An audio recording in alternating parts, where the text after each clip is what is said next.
CFU Gaming បាទកំពុងតែចូលទំនោរនៃការស្រោបទាញពីបងកាកា ស្រោបមួយថ្ងៃហ្នឹងតន់ទៅ មកថ្ងៃទៅហ្នឹង ទៅស្រោបមហលហើយស្រោបមួយថ្ងៃចុះ player ប្រាប់ទៅ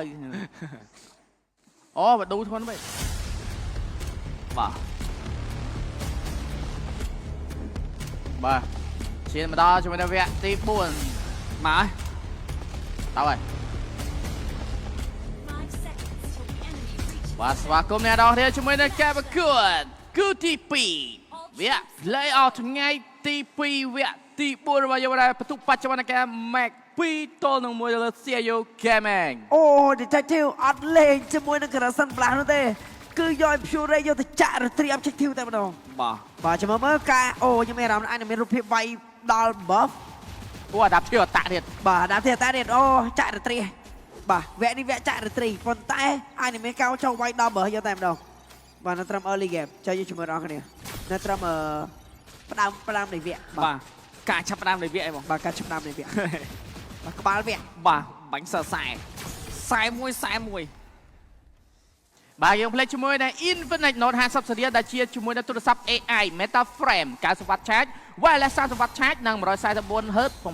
6.78 inch អេក្រង់ Smooth League Mobile Legends Cup Series យកតែម្ដង បាទចាក់ Retreat អីឥឡូវគេវាយ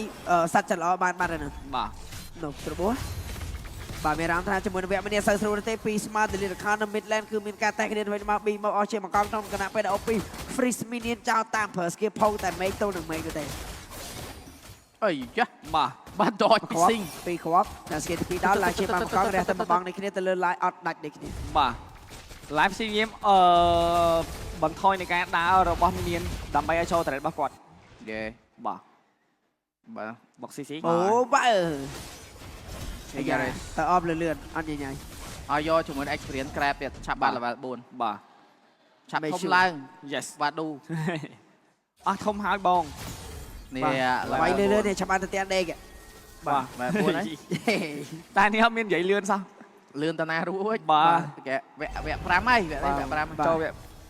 4វគ្គ5 ចង់មានអេលោតទៅជន់វាយវត្តជាមួយនឹងខ្សែក្បាលទេម្នាក់ម្ដាយមួយជើងលោតជាមួយនឹងសោផ្ទុយជាមួយនឹង stage first floor ចូលទៅកាន់ detective ងាយស្រួលធ្វើបងនេះស្វ័យរក expert ដូចគ្នាក៏ចាំងកលរបស់គេស្វ័យរកហើយយកមិនសាមិនឃើញទេគេនៅក្នុងផ្ទះណាណៃនោះទេបើសិនគេណាទៅឆៃស្មើនៅក្នុងនេះខ្លួនឯងគណៈពេលដែលកតោបដល់នេះបានទៅលើបងទីលេងវិញដល់នេះខ្លួនឯង ចូលបើហើយ ថតទី1គឺបានទៅលើ CFU Gaming គណៈពេលដែលចូលមកដល់បើអត់មានបើវាយយកបៃតងនៅសារសរ retreat កុំឲ្យខាត់ចេះ retreat ទៅប្រែមរយឡារយព្រាបាទបាទគណៈពេលទៅបន្តយក